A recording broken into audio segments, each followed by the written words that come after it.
Best of r/ Tales from Tech Support episode 72. Subscribe for Reddit videos daily. My cousin messaged me that she wanted to play some tunes at the shop she's working at. As soon as she did, her phone turned off and won't show any life. So she messaged me. Dolla Sign cousin. My LG phone is broken. Thought I plugged it in the speakers, but wasn't it? Now it won't turn on. Dolla Sign Me. Can you send me a picture of what you plugged into the phone?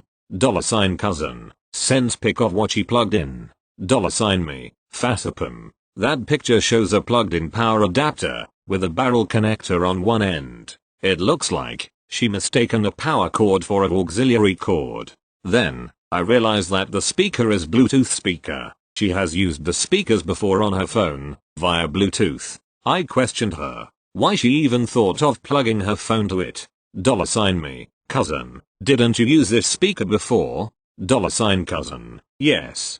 Dolla Sign Me. And you forgot that the speaker is a Bluetooth speaker? Dolla Sign cousin. Ooh, is the phone fixable? Dolla Sign Me. More likely, the motherboard is fried and needs to be replaced. Dolla Sign cousin. Begins to whine like Homer Simpson. Can you recover the pictures? Dolla Sign Me. Unless I can get the phone to turn on. Then nope. Dolla Sign cousin. Continues whining like Homer Simpson. Asterisk. I guess that's another good thing about the absence of a headphone jack on newer flagship phones. It's gonna be a little difficult for some people to kill their phones. Thank you. Next. Gather round, all, and listen to the tale of a peer. One that has been in the fire and emerged alive. Maybe a little unhinged, but alive. I have wisdom to share, of deeds unsung, unacknowledged, and always unappreciated. Watch the shine of naivety disappear from the eyes of one new to the calling, and be replaced with the hard-bitten glare of one who has seen it all. Okay, enough prose. To the story. This happened a few months after the other programmer left. The other IT person didn't want the responsibility, so it was left to me to take on everything else. So now I'm all on my own when it comes to programming, and networking, and help desk. Wait, that's not correct. I had a helper. Ever since the move, I had someone I hired to transport equipment, who was happy to help out with some basic help desk stuff. So they got the simple things, I got everything else. They're not the intern. They're just someone who wanted to be useful, and actually was. The intern was someone hired without my input, or even knowledge. Just someone who showed up one day, and now I have to figure out what to do with them. Me. Oh, hi. Who are you? Intern. I'm the new IT guy. I'm supposed to help you? Me. Okay. That's news to me. Can you tell me your background in IT? Intern. I've got a degree in networking. Me. Fantastic. We can use that. I'll get you set up, and I'll hand that off to you, and maybe you can help me figure out some of these stubborn issues with the servers. I only have a diploma from a local college in programming. Everything else is more or less self-taught, and applying face to wall until wall breaks. So I know how to do stuff, but definitely not best practices. So having someone with some more formal training should help out immensely. So I get them going, and I start figuring out what they can do, and find out fast why they were an intern. They couldn't make heads or tails out of our network, or our servers, for that matter. Some of that I can understand. It wasn't anything approaching sane, but it wasn't a black hole or anything. Okay, no network help. On to servers. Nope. Doesn't know how to make things work, even with me walking them through it a couple times. Attempts on their side to help out made things worse. I had to ban them from the server room because of all the screw-ups I had to fix. Phone switches? Nope. Those blow up if you look at them wrong. They'd already shown they couldn't be trusted with critical infrastructure. Okay, what am I left with? Help desk. Surely they've got the chops to at least handle some basic tickets, right? Oh, how wrong I was. To give credit where credit is due, I guess I can't really expect someone with a degree in networking to be able to handle help desk issues. They're not even close to the same thing. Some basic knowledge of technical troubleshooting should transfer over to other areas of IT. Got a ticket that one of the floor computers wasn't working. Okay, great. Release the intern. who promptly comes back a couple of minutes reporting the problem. I ask for more information. They dutifully truck back to the computer, gather the information, and come back and report. Rinse and repeat. Great, I have a mobile appendage. Eventually, just ask them to grab the box and bring it back to our area so we don't have to do all the back and forth. Turn it on, and first thing I see is, no system disk or disk error. Shouldn't have taken that long to get to that point. Whatever. Hard drive failed. To be expected. Pop it out, slap in a spare, reinstall Windows, keep on going. I hand it back to the intern to swap the hard drive, who promptly spends 4 hours trying to figure out how to even open the case. I had to ask what the holdup was before they'd tell me. It wasn't a standard case, but one of those with a vertical front plate that opened out for the drive. I think it had a back release to open said plate. Neat design, and made our lives easier for hard drive swapping. If you knew the trick. Anyways, Intern wouldn't ask, didn't Google, didn't do anything but pull at the case, trying to figure out how to open it. Couldn't even get the side panel off. I reached out, pulled the release, and the plate popped open. Pulled the drive, handed the spare to the intern, and walked away. I went to the boss right after, told them that the intern wasn't my intern anymore, and they need to be kept away from any of our tech. Boss tried to calm me down and asked me to watch them a couple more weeks to see if they get the hang of it. I knew they wouldn't, but, fine, whatever. Throughout all of this, I was doing some very tricky work on our servers. This was years ago, so I can't remember exactly what it was, except that it was some sort of server fix that required an exact process to prevent the server from failing during the fix. It doesn't take long, once you figure it out, but it was a little finicky to get right. I had a day off in the middle of the week, and management wanted this fix to be completed. Intern calls me, asking for how to do it. I tell them straight up that it's tricky, and if I tell them how to do it, they're going to screw it up, and then I have to come in and fix it. So they can just wait until tomorrow. A few minutes later, boss calls. Wants me to tell the intern how to do the fix. I repeat myself. Intern will screw it up, I'll do it tomorrow. Nope. Tell intern how to do it. Fine. Intern screws it up. And now my boss wants me to come in to fix it. So there goes my day off. Time spent on phone, half an hour. Travel time, an hour.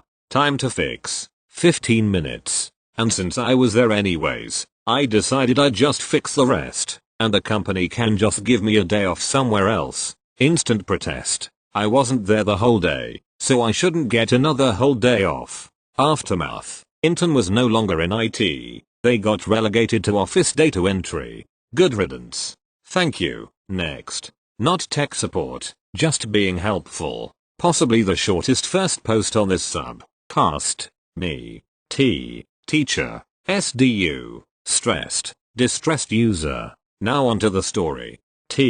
Copy the file that you made last lesson onto your devices. Everyone, copies file. SDU. Stress sounds. I can't find the file. Hey you /saber lunatic. I can't find the file. Help me. Me. Okay, what did you call it? SDU. I don't know. I don't remember. Me. Right. Maybe it's untitled. Hex. No, it's not there. Maybe on a drive? No. I then proceed to look through both the client account files and the on a drive, but both have no hex files. Me. Did you even make the file? SDU. No. Can you find it? TL. Doctor, read the title. Thank you. Next. Short one for you here today. Got me a ticket. Broken wire for persons. Second monitor. Located at location. Transcript of emails w/user. Me. Is there any particular time you'd want me to swing by with a new cable? Also, would you happen to know what kind of cable it is? I can bring every cable it might be, but if you happen to know I can travel a little lighter. User, I am right outside X's office and will be here until 3 p.m. or tomorrow, all day. Thank you. User, me, alrighty. If you don't mind, I'll swing around there in a few right after I finish getting this new computer started up. Do you happen to know what kind of cable it is that's broken? User, that would be perfect. It's a black small cable that connects to the monitor. So, of course, I showed up with every type of video cable, power cable, and USB-B cable I could get my hands on. Thank you. Next. TL. Doctor at bottom. This happened not too long ago, so my intellect is still recovering. It probably will be for quite a while. We use VoIP phones at work and these phones are kinda crappy. The only way to reboot them is unplug the connection and plug it back in. Just the other day I spent 10 minutes explaining to a user how to pull an RJ45 cable out of a phone. Yes, that was read correctly. 10 minutes to explain how to unplug an RJ45 cable. Those painful 10 minutes went something like this. Dolla Sign Me. Okay, so we need to reboot the phone. To do this, I need you to unplug the cord at the top of the phone, wait 15 seconds, and then plug it back in. $ user. Okay. Wait, so the top cord? There is only one cable plugged into the phone. I could feel that my eye was starting to twitch. $ me. Yes. The top cord. That is correct. Pinch the cord at the base and pull it straight out. $ user. It's stuck. How do I get it unstuck? By being smarter than the cable? $ me. Well, the cord has a little bump at the base to keep it plugged so you have to pinch the top and bottom while pulling straight out. $ user. Oh no. It's still stuck. Maybe it got jammed. How do I fix it? At this point, I muted my headset and banged my head on my desk. I think I even growled from the back of my throat. This went on for 10 minutes until we $ user finally had a eureka moment accidental success. This resolved her phone issue. The call itself took about 2 hours and 99% of the time was literally waiting for the user to finally understand how to do basic setup of remote equipment. It should be noted that all remote uses are deployed with this beautiful guide to walk them through every step of the way. This lovely document is complete with easy English, step-by-step instructions, and lots of pictures in full color. We even print the guide for the users. And we also do an in-person training. I guess we need to start deploying a mini foam hand so the users have something to squeeze during the stressful times of remote equipment setup. That being said, the majority of users can figure out what do too. So it's not our training or our user guides that cause confusion. Sometimes the simple act of unplugging a cable is just too much. TL. Doctor spent 10 minutes explaining how to unplug an RJ45 cable from the back of a VoIP phone and a total of 2 hours to handhold a user through setting up remote equipment. Edit. Formatting. Thank you. Next. Yes. Another day on the job, as a T1 tech support at an Eastern European telco. Freshly out of training, but already jaded by older clients' inability to unplug a router. Today I discovered another client disability. Client. Hello, my TV isn't working. A few moments follow, of me finding their contract in the database and checking what kind of television they have. In my mind I say satellite. This should be easy. It wasn't easy. Me. It snowed heavily last night. Did you clean the satellite dish of snow? Client. Yes, of course. I told my husband to pour a bowl of hot water on it. It's clean now. Me. Okay, I guess that works. Look at the back of the receiver, there's a white cable there. Please take it out and plug it back in. Client, the signal cable, right? Just a moment. Okay, it's back in. Me, alright. Can you turn on the TV and tell me what error message you are getting? Client, I'm sorry, I don't understand. Me, turn on the TV and receiver. Client, okay, but it doesn't work. There's no signal. Me, I know mom. Can you read me what it says on the screen, please? Client, what? Me, mildly annoyed, on the TV, mom, it says something. Please read it. Client, I don't know what to read. Me, in the middle of the screen. Read the text in the middle of the screen. Client, what? Me, incredibly annoyed. Read mom. Read. Client, I can't. I don't know technology. At this point I pretend to do some background checks and put her on hold. I go to the TV we have continuously running in the middle of the call center, look at the back of the receiver, and yank the satellite cable out. Bingo. In the middle of the screen it says clearly no signal. Please plug in the satellite cable. Error 2, in a big and very readable font. I then play a bit with the coaxial cable and intentionally make it have very weak signal and plug it in. I get looks from my coworkers who curiously watch me mess angrily with the TV. Signal is fluctuating. Please check satellite dish and cable. Error 15. Alright, that's all I need. Back to the client. Me. Thank you for your patience. On the TV, there's a box in the middle of the screen, right? Client. Yes. Me. Perfect. And inside it there should be a few words and a number, right? Client. Yes, there are. Me. Can you read them for me? Client. I don't know how. I don't understand. You don't need to understand what it says. Just tell me the freaking error message. Anyway, I knew this would happen. Me. Mom. What is the number at the end? 2 or a 15? Client. Weirdly enthusiastic. 15. It says 15.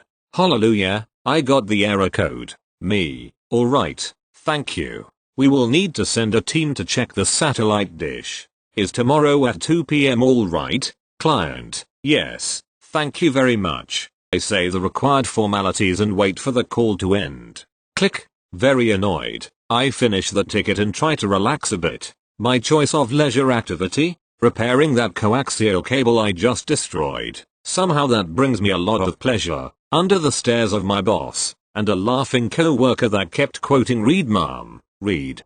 Goddammit, end users. Thank you. Next. TL.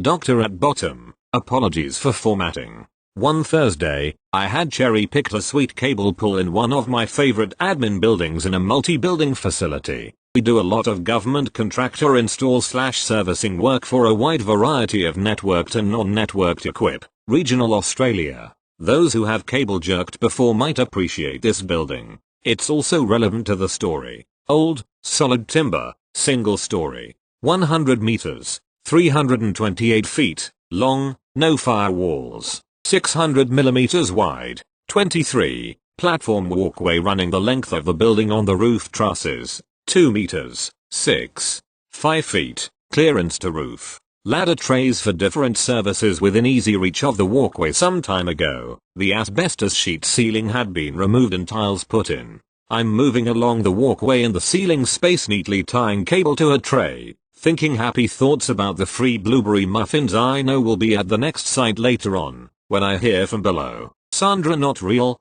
can you put in a ticket please? I've forgotten my login to the CCTV system. It was the OSHA manager calling to admin staff across the hall. Background: the systems we put in across this facility were standalone until a couple of years before, when they got added to this site's Govt intranet. Despite the Govt regional IT director's repeated no. Third party crap on my networks, the orders came from on high and it got done. The deal struck was that we would still maintain the systems, but any software/firmware etc upgrades had to be vetted and okayed prior. Govt IT would make sure our dirty third-party equipment didn't leak any third-party filthiness onto their networks. I'm sure it's quite a bit more technical than that, but that's how this electrician says it. We also lost our remote access. For the European manufacturer CCTV system, we still created users and set permissions just like before, then copied Govt IT for their records. At the time, there were 147 IP cameras, 8 fiber-connected hubs and 6 users. A few days before this story takes place, we'd added the OSHA manager to the CCTV system as a basic user. Govt IT upgraded the workstation, CCTV client, graphics card and monitor, and I showed the OSHA manager how to log in and look at the pretty pictures. Back to the story. I'm in the ceiling and hear the Sandra, not real, can you put in a ticket please? I've forgotten my login to the CCTV system. I pull my mobile out to email the OSHA manager, but then have an idea. Instead, I pull out my trusty Spirix No. 560 notepad. Write the CCTV client name, their login, their password, rip the page out, fold it into a paper plane, step off the walkway onto the top of their office wall, pry up one side of a ceiling tile away from their desk, launch the tech support into a nearby wall, put the tile back, step back onto the walkway. Back on the walkway I hear, "Thank you up there, Sandra, don't worry about the ticket." After finishing in the ceiling shortly after, I went to the OSHA manager's office to see if they needed any help. Had a laugh when I saw the plane refolded and sitting at the base of the monitor. Easy job, free muffins and hijinks. What a good day. TL.